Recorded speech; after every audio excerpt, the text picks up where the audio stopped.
आप सोचिए, एक ऐसी दुनिया जहां इंसान और देवता एक साथ रहते थे, जहां राजा सिर्फ शासक नहीं बल्कि भगवान का अवतार मान जाता था। यही थी इजिप्ट की दुनिया और उनके राजा फेरोज।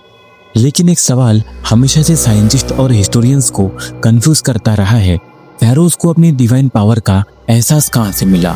क्या उन्हें देवताओं ने चुना था या वो खुद किसी डिवाइन ब्लडलाइन का हिस्सा थे?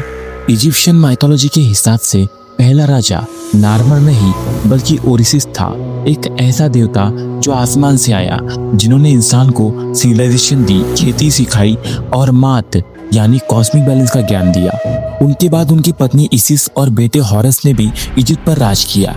ये तीनों सिर्फ कहानी के किरदार नहीं थे, उनके नाम हर मंदिर, हर पिरामिड के अंदर लिखे मिले हैं। इजिप्शियंस मानते थे कि हर फेरो हॉरस का लिविंग फॉर्म है और जब वो मर जाता था तो वो ओरिसिस बन जाता था, मतलब एक इमॉर्टल गॉड।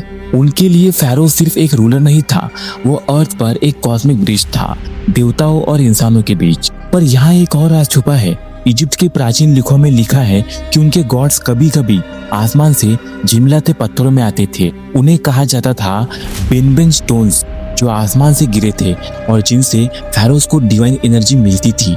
कुछ रिसर्चर्स के हिसाब से ये डिस्क्रिप्शन मेट्रॉइड्स या एडवांस सेलेस्टियल टेक्नोलॉजी का हो सकता है, यानी फेरोज शायद अपने डिवाइन ओरिजिन के लिए किसी एक्स्ट्रा टेरेस्ट्रियल कनेक्शन को मानते थे। और सबसे इंट्रिग्विंग बात, मॉडर्न जेनेटिक स्टडीज में कुछ रॉयल ममीज जैसे तूतनखामुन में ऐसे डीएनए मार्कर्स मिले हैं जो नॉर्थ अफ्रीकन लाइनेज से मैच नहीं करते।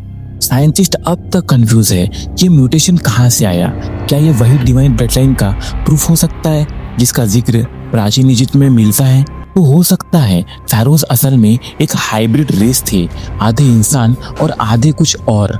वो देवता नहीं थे, पर उनके अंदर कुछ ऐसा था जो आम इंसान से अलग था, एक ऐसी एनर्जी जिसे समझना आज भी मॉडर्न साइंस के बस की बात नहीं।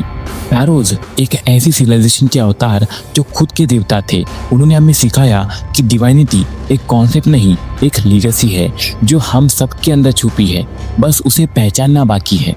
This is the story of the first gods in human form, the Feroz, the divine bloodline.